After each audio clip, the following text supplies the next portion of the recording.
Welcome to the Real Board Loft. I'm Trip Foreman, and this is the Lost Beanbag. I want to talk about this board and explain what this board is about. First of all, before we talk about what it's about, let's just focus in on the bottom of this board, on the back end. Just having a moment of silence for what's going on down here. We've always said the tail block on the board, or the back of the board, or if we're going to talk about here, the bottom of this board. Bottom is going to be a key word here in this review. The tail block on the board, how much area there is under your back foot, that's what's giving you the horsepower and the lift. And you can see on the beanbag that this thing has a lot of bottom. And what that translates to here is a lot of bottom end performance when the waves are small or there's not a lot of push in the wave. A lot of people, number one question with this board is well, how does it compare to the couch potato? If you're looking at both on the internet, or you're looking at little pictures, little JPEGs of the board, they may look very similar. You're like, oh no, it's just like another couch potato. But the couch potato actually, when you look at it compared to this board, it comes in quite a bit and then kind of squares off across here and takes a lot of that tail area out of the board. And then also, as round as the couch potato's nose was, it definitely wasn't this round. It actually kind of came in a little bit more here and a little bit more here. And all those times you're trimming off the nose and trimming off the tail, you're trimming off of the bottom end performance. And the beanbag is specifically made to just dominate small surf, either the tiniest surf or just really flat, mushy surf. The rocker compared to the couch potato is flatter. Less curve, nose rocker. Less nose rocker is going to help you paddle even better compared to the couch potato. Less tail rocker, which is going to help you generate more speed, and less rocker through the middle of the board, which is going to help you glide better. It's got a wider nose. It's got obviously a wider tail, which we talked about right out of the blocks. It's a little bit wider in the middle. Carries a little bit more foam out to the rails. Really flat deck. This board just paddles incredibly for its length and packs a lot of volume into its length. I'm 6'2", I'm 215 pounds. This is the board that I ride myself. This is a 5'8" at 43 liters. So put 43 liters into a 5'8", you're packing a lot of volume into that length of the board. So how does it translate into performance? For its length, for riding such a short board, it paddles really easily. It gets into waves very easily, glides a lot more than the couch potato glide, and creates speed in those tiny little surf conditions. What impressed me the most about this board is how loose it was, because there's a lot of boards that can glide and go really fast in small waves, but the ability for you to be able to literally turn anywhere on those small waves and have almost like omnidirectional looseness. You can go here, there, behind you, around, roundhouse, anywhere you want, and still have the board be loose. Normally you look at a board that's straighter and flatter, and you're like, oh, it's going to go super fast, but it's not going to turn. This board, it's the only way to describe it, to have a sense of understanding. It's like riding a round-bottomed frisbee.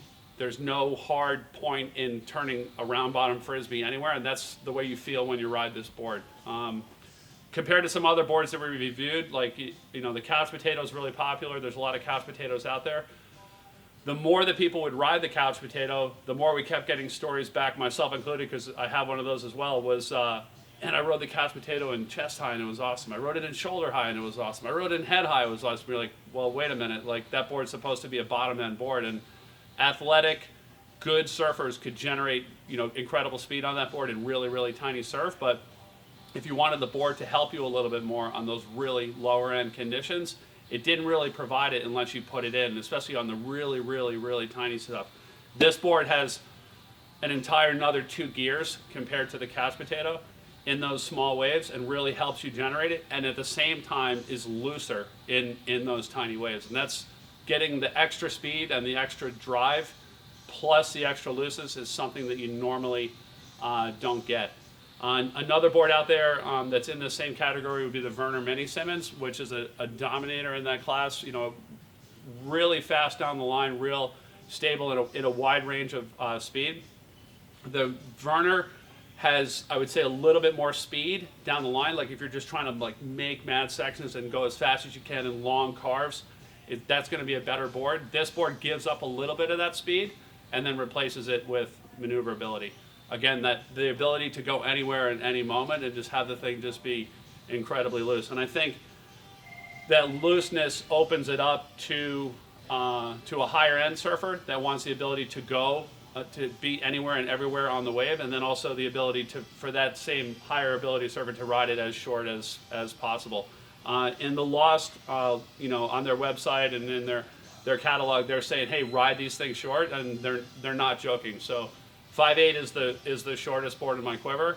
And when I show up and people are like, oh, well, what do you ride? I'm like, I'm riding a 5.8. They're like, you're riding a 5.8? Like your normal boards are like 6.1 or whatever longer than that. So to have that means that people like that are in normal size that are like 175 or are going to be on 5.4s, 5.2s, 5.0s. Like if you're 150 pounds, you're going to be on a 5.0 no problem. And the boards that have been selling out of the loft early, there's been a lot of really, really small ones. So it's an indication that, hey, go small and don't be afraid of the shorter size, because it does work at that shorter size. And you can see that from the very beginning of the board, it's wide. It's wide right out of the blocks, and it goes wide the whole length.